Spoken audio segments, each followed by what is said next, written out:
આજનો પહેલો પ્રશ્ન ક્વિટ ઇન્ડિયા મૂવમેન્ટના વિશે છે. પ્રશ્ન છે, ક્વિટ ઇન્ડિયા મૂવમેન્ટ એટલે કે ભારત છોડો ચળવળને નીચેનામાંથી શાના રિસ્પોન્સમાં, શાના જવાબમાં લોન્ચ કરવામાં આવી હતી એના વિશે તમારે રિવિઝન કરવાનું છે. ઓપ્શન છે સાયમન કમિશન રિપોર્ટ, બીજો ઓપ્શન છે ઓગસ્ટ ઓફર, ત્રીજો ઓપ્શન છે ક્રિપ્સ પ્રપોઝલ્સ અને ચોથો ઓપ્શન છે વેવલ પ્લાન. તો આ ચારમાંથી શાના જવાબમાં ભારત છોડો ચળવળ ક્વિટ ઇન્ડિયા મૂવમેન્ટને લોન્ચ કરવામાં આવી હતી એના વિશે રિવિઝન કરો. બીજો પ્રશ્ન લોક અદાલતના વિશે છે. લોક અદાલત જીપીએસસી માટે ખૂબ જ ફેવરિટ છે. લોક અદાલત વિશે તમને કેટલાક સ્ટેટમેન્ટ આપેલા છે, આમાંથી ખોટું સ્ટેટમેન્ટ, ઇનકરેક્ટ સ્ટેટમેન્ટ તમારે આઈડેન્ટિફાય કરવાનું છે. તો આપણે વન બાય વન બધા સ્ટેટમેન્ટને રીડ કરીએ છીએ. તો પહેલું સ્ટેટમેન્ટ એવું કહેવા માંગે છે કે ભાઈ આઝાદી પછી, પોસ્ટ ઇન્ડિપેન્ડન્સ આઝાદી પછી જે ફર્સ્ટ લોક અદાલત છે ભારતની, તો એને ગુજરાતમાં 1982માં ઓર્ગેનાઇઝ કરવામાં આવી હતી. તો આ સ્ટેટમેન્ટ સાચું છે કે ખોટું એ તમને ખબર હોવી જોઈએ. તમારે ખોટું સ્ટેટમેન્ટ આઈડેન્ટિફાય કરવાનું છે. પછી બીજું તમને સ્ટેટમેન્ટ આપેલું છે, there is no provision for an appeal against the verdict made by the Lok Adalat. એટલે કે લોક અદાલત દ્વારા જે પણ ચુકાદો આપવામાં આવ્યો હોય, જે પણ જજમેન્ટ આપવામાં આવ્યું હોય એના પછી તમે અપીલ કરી શકતા નથી. માની લો કે હાઈકોર્ટે કોઈ પણ જજમેન્ટ આપ્યું ને, તો તમે એમાં સુપ્રીમ કોર્ટમાં અપીલ કરી શકો. જો તમે હાઈકોર્ટના જજમેન્ટથી સેટિસ્ફાય ના હો તો આમાં આ સ્ટેટમેન્ટ એવું કહેવા માંગે છે કે લોક અદાલત દ્વારા જે પણ ચુકાદો આપવામાં આવે તો એના પછી કોઈ પણ અપીલ થઈ શકતી નથી. અને ત્રીજું તમને સ્ટેટમેન્ટ આપેલું છે, there is no court fee payable when a matter is filed in Lok Adalat. એટલે કે લોક અદાલતમાં જે પણ મેટરને ફાઇલ કરવામાં આવે ને, તો ત્યારે તમારે કોઈ કોર્ટ ફી છે તો એને પેમેન્ટ કરવી પડતી નથી, એવું ત્રીજું સ્ટેટમેન્ટ કહેવા માંગે છે. અને ચોથું સ્ટેટમેન્ટ તો એ છે કે ઉપર ત્રણેય સ્ટેટમેન્ટ આપેલા છે તો કરેક્ટ છે ને એક પણ ખોટું સ્ટેટમેન્ટ નથી. સમજી ગયા? તો આમાંથી આન્સર શું આવે છે એને તમારે આઈડેન્ટિફાય કરવો પડશે. તમે લક્ષ્મીકાંતમાં પણ રીડ કર્યું હશે અને ક્યારેક આપણે ઇન્ડોઆઈએસમાં પણ આના વિશે ડિસ્કશન કરી હશે. મને એટલું બધું યાદ નથી, તો તમે જોઈ લેજો. એકદમ સિમ્પલ ટોપિક છે, આમાં કંઈ ખાસ એટલું બધું ડિફિકલ્ટ નથી. અને આજના આપણે પહેલા આર્ટિકલને ડિસ્કસ કરીએ તો ચોલિસ્તાન ડેઝર્ટ એટલે કે જે ચોલિસ્તાન રણ છે, જેને આપણે હિન્દીમાં મરુસ્થલ કહીએ, તો એના વિશે આપણે ડિસ્કસ કરવાના છે. તો અત્યારે તો આ ચોલિસ્તાન ડેઝર્ટ ન્યૂઝમાં છે. તો સૌ પ્રથમ તો એટલું હું તમને કહું કે આ કયા દેશમાં છે, પહેલાં તમે આ જાણી લો. તો પાકિસ્તાનમાં છે. ચોલિસ્તાન ડેઝર્ટ છે ને તો પાકિસ્તાનમાં છે. અને ચોલિસ્તાન છે ને તો એ ગ્રેટર જે થાર ડેઝર્ટ છે, જે આપણા રાજસ્થાનમાં થાર ડેઝર્ટ છે ને, તો એનો જ ભાગ છે. થાર ડેઝર્ટ છે તો મેઇનલી ઇન્ડિયા અને પાકિસ્તાન બંનેમાં આવે છે, તો એનો જ આ એક ભાગ છે ચોલિસ્તાન. તો આ તમને ખબર પડી ને. અત્યારે ન્યૂઝમાં તો એટલા માટે છે કે એમાં 2 જેટલા જે ગ્રેટ ઇન્ડિયન બસ્ટર્ડ છે, જેના વિશે યુપીએસસીએ 2020ની પ્રિલિમ એક્ઝામમાં ક્વેશ્ચન પણ પૂછેલો છે. તો ગ્રેટ ઇન્ડિયન બસ્ટર્ડ છે તો એના શિકાર કરવામાં આવ્યા હતા ચોલિસ્તાન ડેઝર્ટમાં. તો એને જે પણ એન્વાયરમેન્ટના જે એક્સપર્ટ લોકો હોય તો બધા દ્વારા શું કરવામાં આવે છે, ક્રિટિસાઇઝ કરવામાં આવે છે. ભાઈ આપણી માટે ઇમ્પોર્ટન્ટ નથી, આપણી માટે ચોલિસ્તાન ડેઝર્ટ ઇમ્પોર્ટન્ટ છે. ને ગ્રેટ ઇન્ડિયન બસ્ટર્ડ વિશે તો મેં તમને ઘણીવાર ઇન્ફોર્મેશન ઓલરેડી આપી છે, તો તમે ત્યાંથી એનું રિવિઝન કરી લેજો. તો Cholistan desert is also locally known as the Rohi. અને લોકલી એટલે કે ત્યાંના જે લોકો છે તો પ્રેમથી આને રોહી કહે છે. શું કહે છે? રોહી કહે છે. Is a large desert in the southern part of the Punjab, Pakistan. એટલે કે જો પાકિસ્તાનની અંદર મેઇનલી તમે જોશો ને તો 4 પ્રોવિન્સ છે. સમજી ગયા? એક છે નોર્થ વેસ્ટ ફ્રન્ટિયર પ્રોવિન્સ છે, અને પછી સિંધ છે, અને પંજાબ છે, અને બલુચિસ્તાન પ્રોવિન્સ છે. સમજી ગયા? તો એમાં જે પંજાબ પ્રોવિન્સ છે, પાકિસ્તાનનું જે પંજાબ પ્રોવિન્સ છે, તો એના સદર્ન પાર્ટમાં છે. હું તમને જસ્ટ હાઇપોથેટિકલ એક્ઝામ્પલ આપું. માની લો કે આ પંજાબ પ્રોવિન્સ છે, તો એના સદર્ન પાર્ટની અંદર ચોલિસ્તાન ડેઝર્ટ આવેલું છે. It forms part of the greater Thar desert. એટલે કે જે ગ્રેટર થાર ડેઝર્ટ મેં તમને કીધું ને, ઇન્ડિયા અને પાકિસ્તાન બંનેમાં છે, તો એનો જ આ એક ભાગ છે which extend to the Sindh province and the Indian state of the Rajasthan. એટલે કે જે ગ્રેટર થાર ડેઝર્ટ છે તો એ સિંધ પ્રોવિન્સમાં પણ આવે છે, પાકિસ્તાનનું સિંધ પ્રોવિન્સ, અને એના સિવાય ભારતનું જે રાજસ્થાન રાજ્ય છે તો એમાં પણ આ ગ્રેટર થાર ડેઝર્ટ આવે છે. તો એ તો મેં તમને ઓલરેડી પહેલાં ઇન્ફોર્મેશન આપી. And it is one of the 2 large desert in the Punjab and other being Thal desert. એટલે કહેવા શું માંગે છે કે પાકિસ્તાનનું જે પંજાબ પ્રોવિન્સ છે તો એની અંદર મેઇનલી 2 ડેઝર્ટ છે. તો એમાં એક ડેઝર્ટ કયું છે? તો ચોલિસ્તાન. હવે જો ચોલિસ્તાન છે ને એનો પોર્શન મેઇનલી પંજાબના સદર્ન પોર્શનમાં આવે છે, અને સિંધ પ્રોવિન્સ છે તો એની નદન સાઇડ છે. આ તમે યાદ રાખજો. આ પાકિસ્તાનનો, માની લો કે આ પાકિસ્તાનનો મેપ છે. સમજી ગયા? કૂતરા જેવો એનો મેપ છે. એમ બી કૂતરું જ છે, તો એની જેવો જ એનો મેપ છે. તમે ગૂગલમાંથી જોશો તો તમને કૂતરું બેઠું હોય ને એવું લાગશે. તો એમાં નોર્થ વેસ્ટ ફ્રન્ટિયર પ્રોવિન્સ છે, પછી પંજાબ છે, સિંધ છે, અને અહીંયા બલુચિસ્તાન આવે છે. તો મેઇનલી સિંધના સદર્ન પોર્શનમાં, અને જે ખાસ કરીને પંજાબના સદર્ન પોર્શન અને જે સિંધ છે તો એના નદન પોર્શનમાં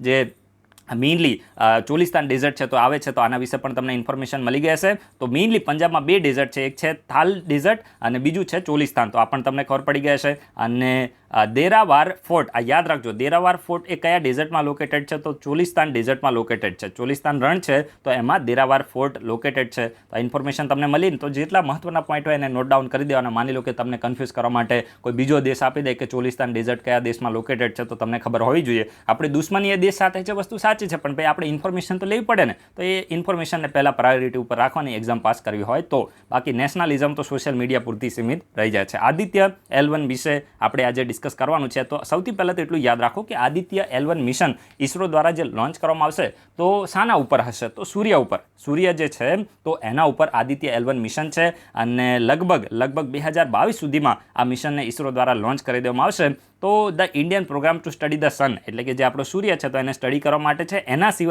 સિવાય સૂર્ય અને પૃથ્વી વચ્ચે જે ડિસ્ટન્સ છે, જે રીજન આવેલું છે, તો એને પણ સ્ટડી કરવા માટે આ આદિત્ય L1 મિશન છે. એમ પણ તમે આદિત્ય અને સૂર્ય સાથે લિંક કરી શકો ને, સૂર્યને આપણે ભાસ્કર કહીએ અને આદિત્ય કહીએ, તો આ બધું એ રીતે તમે લિંક કરો તો પણ તમને ખબર પડી જાય. તો આદિત્ય L1 મિશન છે તો સૂર્યને સ્ટડી કરવા માટે છે. એના સિવાય પૃથ્વી અને સૂર્ય વચ્ચે જે રીજન આવેલું છે, જે એરિયા છે, સમજી ગયા, જે ડિસ્ટન્સ છે, તો એને પણ સ્ટડી કરવા માટેનું આ મિશન છે. અને લગભગ આવતા વર્ષે આ મિશનને લોન્ચ કરી દેવામાં આવશે અને ઇટ વિલ કેરી 7 પેલોડ. આની અંદર મેઇનલી 7 પેલોડ હશે which have been develop by the various institutions across the country. અને આ જે 7 જેટલા પેલોડ હશે ને, તો આને ભારતના અલગ અલગ જે પણ ઇન્સ્ટિટ્યુશન છે તો એના દ્વારા ડેવલપ કરવામાં આવ્યા છે. તો આ ફેક્ટ તમે યાદ રાખી શકો છો.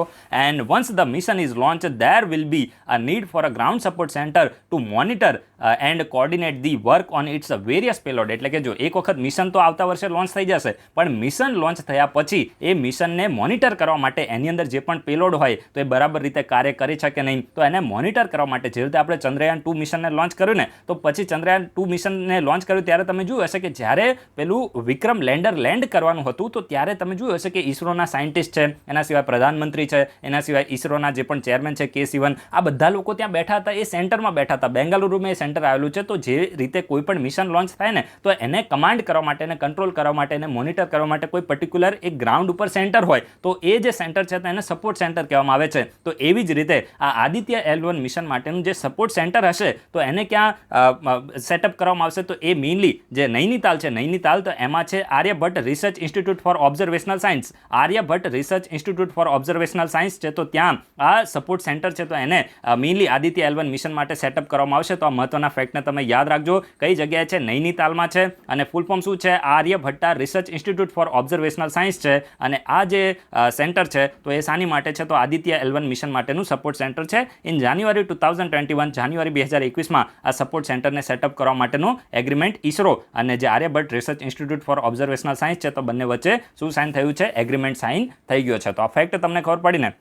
એના પછી જે નેક્સ્ટ આર્ટિકલ છે તો united nation food system summit 2021ના વિશે છે. યાદ રાખજો, ખૂબ જ ઇમ્પોર્ટન્ટ છે. United nation food system summit 2021, અને આ સમિટ છે ને તો એ સપ્ટેમ્બર 2021માં થવાની છે. અને કોના દ્વારા આ સમિટને બોલાવવામાં આવી છે? તો યુનાઇટેડ નેશનના જે સેક્રેટરી જનરલ છે એન્ટોનિયો ગુટેરસ, તો એમના દ્વારા આ United nation food system summit છે તો એને સપ્ટેમ્બર 2021માં બોલાવવામાં આવી છે. સમજી ગયા? તો અત્યારે સમિટ ન્યૂઝમાં શા માટે છે? તો ભાઈ ભારતે આ સમિટ સપ્ટેમ્બરમાં થવાની છે, પણ એની માટેનો એક નેશનલ ડાયલોગ છે તો એને રિસન્ટલી હોલ્ડ કર્યો છે. સમજી ગયા? એટલે કે નેશનલ ડાયલોગને આ સમિટ માટે ઓર્ગેનાઇઝ કર્યો હતો ભારત દ્વારા, એટલા માટે આ સમિટ ન્યૂઝમાં આવી છે. તો આપણે થોડી વધારે ઇન્ફોર્મેશન લઈએ યુનાઇટેડ નેશન ફૂડ સિસ્ટમ સમિટના વિશે. તો it seeks to strategize the action for the positive change in the agro food system. યાદ રાખજો, ખૂબ જ ઇમ્પોર્ટન્ટ છે કે આ સમિટ છે united nation food system summit, તો આનો મકસદ શું છે? કે ભાઈ વિશ્વની અંદર જે પણ એગ્રો ફૂડ સિસ્ટમ જોવા મળે છે, આ એગ્રો ફૂડ સિસ્ટમ શું છે એના વિશે પણ હું તમને ઇન્ફોર્મેશન આપું છું. તો આ જે એગ્રો ફૂડ સિસ્ટમ છે તો એમાં પોઝિટિવ ચેન્જ લાવવા માટે છે આ સમિટ. સમજી ગયા? અને એના માટેની કેટલીક સ્ટ્રેટેજીને ડેવલપ કરવા માટે છે કે ભાઈ આપણે એગ્રો ફૂડ સિસ્ટમ છે તો એની અંદર કઈ રીતે પોઝિટિવ ચેન્જને લાવી શકે, જેથી કરીને 2030 સુધીમાં નેશનલ લેવલ ઉપર, એટલે કે દરેક દેશ અને વૈશ્વિક લેવલ ઉપર જે પણ સસ્ટેનેબલ ડેવલપમેન્ટ ગોલ છે તો એને અચીવ કરી શકાય. સમજી ગયા? એક વખત ફરીથી આ સ્ટેટમેન્ટ બોલું છું. જે United nation food system summit છે તો એનો મકસદ શું છે? કે ભાઈ એગ્રો ફૂડ સિસ્ટમ છે તો એની અંદર પોઝિટિવ ચેન્જ લાવવા માટે છે, અને પોઝિટિવ ચેન્જને લાવીને એના માટેની સ્ટ્રેટેજીને ડેવલપ કરવા માટે છે, જેથી કરીને 2030 સુધીમાં નેશનલ અને વૈશ્વિક સ્પેસિફિક લેવલ ઉપર આપણા જે સસ્ટેનેબલ ડેવલપમેન્ટ ગોલ છે તો એને આપણે અચીવ કરી શકીએ. તો આ ફૂડ સિસ્ટમ શું છે એના વિશે હું તમને થોડી ઇન્ફોર્મેશન આપું તો the term food system refers to the constellation of the activities, various પ્રકારની એક્ટિવિટી જેવી રીતે ફૂડ છે તો એને પ્રોડ્યુસ કરવું, એને પ્રોસેસ કરવું, એનું ટ્રાન્સપોર્ટ કરવું અને એને કન્ઝ્યુમ કરવું. તો આટલા જે વેરિયસ પ્રકારની એક્ટિવિટી છે તો આ બધાને સામાં સમાવેશ કરવામાં આવે છે, ફૂડ સિસ્ટમની અંદર સમાવેશ કરવામાં આવે છે. તો ફૂડ સિસ્ટમમાં શું શું આવે તો ફૂડનું પ્રોડક્શન, એનું પ્રોસેસિંગ, પછી એનું ટ્રાન્સપોર્ટ અને એને જે કસ્ટમર દ્વારા, જે ગ્રાહકો દ્વારા, લોકો દ્વારા એને કન્ઝ્યુમ કરવામાં આવે છે તો બધાનો સમાવેશ શામાં થાય છે તો ફૂડ સિસ્ટમમાં એનો સમાવેશ થાય છે. અને food system ટચિસ the every aspect of the human life. અને જે ફૂડ સિસ્ટમ છે તો હ્યુમન લાઈફની એવરી આસ્પેક્ટ ઉપર, દરેકે દરેક આસ્પેક્ટ ઉપર ખૂબ જ એની ઇમ્પેક્ટ છે. તમે જોશો કે જો તમારી ફૂડ સિસ્ટમ એકદમ હેલ્ધી હશે, સમજી ગયા, ફૂડ સિસ્ટમ એકદમ હેલ્ધી હશે તો એની જે વ્યક્તિના હેલ્થ ઉપર પણ ખૂબ જ સારી એવી ઇમ્પેક્ટ થશે. સમજી ગયા, the health of the our food system profoundly affect the health of our bodies. સમજી ગયા ભાઈ, ખાસ કરીને ફૂડ સિસ્ટમની જેવી હેલ્થ હશે, સમજી ગયા, તો એ જ પ્રકારની હેલ્થ, એના એ પ્રકારનું જે રિઝલ્ટ છે તો હ્યુમનની બોડીની અંદર પણ જોવા મળશે. જો આપણું ફૂડ જ ખરાબ હશે તો પછી આપણી હેલ્થ ઉપર એની નેગેટિવ કોન્સિક્વન્સીસ થશે, નેગેટિવ ઇમ્પેક્ટ થશે, as well as the health of our environment, our economies and our culture. અને જો ફૂડ સિસ્ટમ ખરાબ હશે તો એનાથી આપણી હેલ્થ તો ખરાબ થશે પણ સાથે સાથે આપણી ઇકોનોમી છે, એના સિવાય જે એન્વાયરમેન્ટ છે, એના સિવાય જે કલ્ચર છે તો બધા ઉપર આની નેગેટિવ ઇમ્પેક્ટ પડે છે. તો આ પ્રકારના મકસદથી ખાસ કરીને 2030 સુધી સસ્ટેનેબલ ડેવલપમેન્ટ ગોલને અચીવ કરવા માટે, એગ્રો ફૂડ સિસ્ટમની અંદર પોઝિટિવ ચેન્જ લાવવા માટે અને આ ચેન્જ માટે સ્ટ્રેટેજીને ડેવલપ કરવા માટે United nation food system summit છે તો એને 2021ના સપ્ટેમ્બર મહિનામાં યુનાઇટેડ નેશનના સેક્રેટરી જનરલ દ્વારા બોલાવવામાં આવી છે. તો ફેક્ટ તમને ખબર પડી. એના પછી આજનો જે આપણે નેક્સ્ટ આર્ટિકલ ડિસ્કસ કરવાના છે તો બ્લેક સીના વિશે છે. તો જો ભાઈ, બ્લેક સી અત્યારે રશિયાની હિસાબે ન્યૂઝમાં છે. ખાસ કરીને જે ક્રિમિયા છે તો એની આજુબાજુ રશિયા દ્વારા કેટલાક જે આર્મી છે તો એને ડિપ્લોય કરવામાં આવી છે ને એ બધા માટે અત્યારે ન્યૂઝમાં છે. તો આપણી માટે જે ઇમ્પોર્ટન્ટ છે ને એને આપણે ડિસ્કસ કરીએ છીએ. તો ભાઈ, બ્લેક સી ખાસ કરીને એક માર્જિનલ સી છે, યાદ રાખજો, ખૂબ જ ઇમ્પોર્ટન્ટ છે. માર્જિનલ સી છે સાનો તો એટલાન્ટિક ઓશનનો એક માર્જિનલ સી છે અને જે એશિયન અને યુરોપિયન કોન્ટિનેન્ટ છે તો એની વચ્ચે બ્લેક સી આવેલો છે. અને બ્લેક સીને કયા કયા દેશોની બોર્ડર ટચ થાય છે એની હું વાત કરું તો બુલ્ગારિયા છે, 6 દેશો છે, યાદ રાખજો, ઇમ્પોર્ટન્ટ છે. મેપમાં હું તમને બતાવું છું. બુલ્ગારિયા છે, જોર્જિયા છે, રોમાનિયા છે, રશિયા છે, ટર્કી છે, યુક્રેન છે. તો આટલા દેશોની બોર્ડર બ્લેક સીને ટચ થાય છે. અને ખાસ કરીને તમે જોશો કે બ્લેક સીમાં જે પણ વોટર આવે છે ને તો એ રિવરમાંથી આવે છે. એના હિસાબથી તમે જોશો કે બ્લેક સીની જે સેલિનિટી છે, વોટરની સેલિનિટી ખૂબ જ ઓછી છે, કારણ કે રિવરનું પાણી આવે તો ફ્રેશ વોટર હોય, સમજી ગયા. અને એના હિસાબથી બ્લેક સીની સેલિનિટી ખૂબ જ ઓછી જોવા મળે છે. અને બ્લેક સીનું પાણી એટલું બધું ખારું નથી. તો આ ફેક્ટ પણ તમે યાદ રાખજો, કારણ કે મોટા ભાગનું જે વોટર આવે છે તો આસપાસના જે પણ દેશો છે તો એની રિવરનું વોટર આવે છે. અને રિવર કઈ કઈ છે તો તમે જોશો કે ડેન્યુબ રિવર છે, ડેનિપર રિવર છે અને ડોન રિવર છે. આ ડોન પેલો ડોન નથી, સમજી ગયા. તો આટલી જે રિવર છે તો મેઇનલી એનું વોટર બ્લેક સીમાં આવે છે ને એટલા માટે બ્લેક સીનું વોટર એટલું બધું સલાઇન નથી as compare to Mediterranean C અને કેસ્પિયન સી ના બધા છે તો એનું વોટર સલાઇન જોવા મળે છે, જે બ્લેક સીનું નથી. અને બ્લેક સી તમે જોશો કે ખાસ કરીને અલ્ટિમેટલી શામાં ડ્રેન કરે છે તો મેડિટેરિયન સી, જે ભૂમધ્ય સમુદ્ર છે તો એમાં બ્લેક સી ડ્રેન કરે છે. અને એની માટે કેટલીક સ્ટેટ પણ છે. તમે જોશો કે ખાસ કરીને હું તમને એક મેપ બતાવું છું, just wait for a while. જો આ છે ને એ બ્લેક સીનો મેપ છે, રાઈટ. અને ઉપર અહીંયા તમે જોશો તો આ ક્રેચ સ્ટેટ છે, રાઈટ, ક્રેચ સ્ટેટ છે. અને જે ક્રેચ સ્ટેટ છે એની આજુબાજુમાં ક્રિમિયા છે. જસ્ટ વેટ ફોર અ, હું તમને ઝૂમ કરીને થોડું બતાવું છું, રાઈટ. તો આ ક્રેચ સ્ટ્રેટ છે તો એ બ્લેક સીને કયા સી સાથે કનેક્ટ કરે છે તો સી ઓફ ઓઝોવ. યાદ રાખજો, ખૂબ જ ઇમ્પોર્ટન્ટ છે. થોડું નાનું કરીને તમને બતાવું એટલે વધારે તમને ખબર પડશે, આમ તો ખૂબ જ મોટું લાગી જાય છે. તો જો આ બ્લેક સી છે, રાઈટ, આ બ્લેક સી છે તો આ બ્લેક સી છે, રાઈટ. અને ઉપર શું છે, સી ઓફ ઓઝોવ. અને આ બંનેને કોણ કનેક્ટ કરે છે, કઈ સ્ટેટ કનેક્ટ કરે છે તો ક્રેચ સ્ટેટ. તો આ તમને ખબર પડી. પછી આપણે જોઈએ તો આ બ્લેક સી છે ને નીચે સી ઓફ મરમરા છે. આ નાનું એવું જે તમને દેખાય છે ને તો સી ઓફ મરમરા છે. તો બંનેને કઈ સ્ટેટ કનેક્ટ કરે છે તો state of Bosporus, state of Bosporus connect કરે છે. અને પછી જે સી ઓફ મરમરા છે તો એને સી ઓફ ખાસ કરીને એજન્સી સાથે કઈ સ્ટેટ કનેક્ટ કરે છે તો એ છે સ્ટેટ ઓફ ડાર્ડનલ. સમજી ગયા. તો આ બંને ફેક્ટ તમે યાદ રાખજો. અહીંયા ડાર્ડનલ સ્ટેટ છે, પછી અહીંયા બોસ્પોરસ સ્ટેટ છે અને અહીંયા ક્રેસ્ટ સ્ટેટ છે, રાઈટ. તો તમે ઝૂમ કરીને પણ એને જોઈ શકો છો. અહીંયા કયો સી છે તો મેઇનલી છે સી ઓફ મરમરા. અને આ જે સી છે તો કયો સી છે તો સી ઓફ એજન્સી છે, એજન્સી છે, રાઈટ. તો ડાર્ડનલ સ્ટેટ, પછી બોસ્પોરસ સ્ટેટ અને ક્રેચ સ્ટેટ. તો આ ફેક્ટ પણ તમારે યાદ રાખવાનું છે અને કયા કયા દેશોની બોર્ડર ટચ થાય છે એ પણ તમે યાદ રાખી શકો છો. એના પછી જે નેક્સ્ટ આજનો આપણે આર્ટિકલ ડિસ્કસ કરવાના છે તો માઇગ્રેટરી સ્પીસીઝ એટલે કે ખાસ કરીને જે પણ સ્થળાંતર કરતી જે પણ પ્રજાતિઓ હોય તો એના કન્ઝર્વેશન માટે, એના રક્ષણ માટે, એના સંરક્ષણ માટે ભારત સરકાર દ્વારા કેવા કેવા સ્ટેપને લેવામાં આવ્યા છે એના વિશે આપણે ડિસ્કસ કરવાના છે. આ આર્ટિકલ તમને મીન્સમાં પણ કામમાં આવશે એની આપણી 100% ગેરંટી છે. સમજી ગયા? તો ઇન્ડિયા દ્વારા જે પણ માઇગ્રેટરી સ્પીસીઝ હોય તો એના કન્ઝર્વેશન માટે વેરિયસ પ્રકારના સ્ટેપ લેવામાં આવ્યા છે. ખાસ કરીને લાસ્ટ યર ફેબ્રુઆરીમાં ઇન્ડિયામાં જે કન્વેન્શન ઓન માઇગ્રેટરી સ્પીસીઝ છે, કન્વેન્શન ઓન માઇગ્રેટરી સ્પીસીઝ છે, તો એની કોન્ફરન્સ ઓફ પાર્ટીની 13મી સમિટ, 13મી COP આપણે કહીએ ને, કોન્ફરન્સ ઓફ પાર્ટી, તો એની મિટિંગ ઇન્ડિયામાં હેલ્ડ થઈ હતી. ઇન્ડિયા દ્વારા એને હોસ્ટ કરવામાં આવી હતી. યાદ રાખજો, ખૂબ જ ઇમ્પોર્ટન્ટ ફેક્ટ છે, આપણે ઓલરેડી આને ડિસ્કસ કરેલું છે. કન્વેન્શન ઓન માઇગ્રેટરી સ્પીસીઝ છે તો એની 13મી કોન્ફરન્સ ઓફ પાર્ટીને ઇન્ડિયા દ્વારા હોસ્ટ કરવામાં આવી હતી. અને ઇન્ડિયા દ્વારા જે કોન્ફરન્સને હોસ્ટ કરવામાં આવી ને, તો ત્યારે 3 મેઇનલી યાદ રાખજો, ખૂબ જ ઇમ્પોર્ટન્ટ છે. એશિયન એલિફન્ટ છે, પછી ગ્રેટ ઇન્ડિયન બસ્ટર્ડ છે અને બેંગાલ ફ્લોરિકન. તો આ ત્રણેને કન્વેન્શન ઓન માઇગ્રેટરી સ્પીસીઝના એપેન્ડિક્સ 1માં લિસ્ટ કરવામાં આવી છે. તો યાદ રાખજો, 3 જે Asian elephant, great Indian bustard અને બેંગાલ ફ્લોરિકન, તો આ ત્રણેય કન્વેન્શન ઓન માઇગ્રેટરી સ્પીસીઝના કયા એપેન્ડિક્સમાં આવે છે? એપેન્ડિક્સ 1માં આવે છે. અને ઇન્ડિયા દ્વારા આ ત્રણેયને સક્સેસફુલી લિસ્ટ કરવામાં આવે છે. તો ફેક્ટ તમે યાદ રાખી શકો છો ને. જે હાલ અત્યારે જે કન્વેન્શન ઓન માઇગ્રેટરી સ્પીસીઝ છે તો એની કોન્ફરન્સ ઓફ પાર્ટીનું પ્રેસિડેન્ટ કોણ છે? તો ઇન્ડિયાનું પ્રેસિડેન્ટ છે. અને national maritime turtle action plan for the period extending from 2021 to 2026 has also been launch. એટલે કે ખાસ કરીને જે પણ ટર્ટલ છે તો એના કન્ઝર્વેશન માટે 2021 થી 2026 સુધી national maritime turtle action plan છે તો એને પણ ભારત સરકાર દ્વારા લોન્ચ કરવામાં આવે છે. એના સિવાય આપણે જોઈએ તો ડોલ્ફિનના કન્ઝર્વેશન માટે એક પ્રોજેક્ટ ડોલ્ફિનને પણ લોન્ચ કરવામાં આવે છે. અને આ જે પ્રોજેક્ટ ડોલ્ફિન છે તો એ ખાસ કરીને રિવરાઇન ડોલ્ફિન છે, એના સિવાય મરીન ડોલ્ફિન છે, તો બંનેના કન્ઝર્વેશન માટે છે. જેવી રીતે ઈરાવડી ડોલ્ફિન છે તો મરીન ડોલ્ફિન છે. એના સિવાય આપણે જોઈએ તો ગેંગેટિક ડોલ્ફિન છે તો રિવરાઇન ડોલ્ફિન છે. તો બંનેના કન્ઝર્વેશન માટે પ્રોજેક્ટ ડોલ્ફિનને પણ ભારત સરકાર દ્વારા લોન્ચ કરવામાં આવે છે.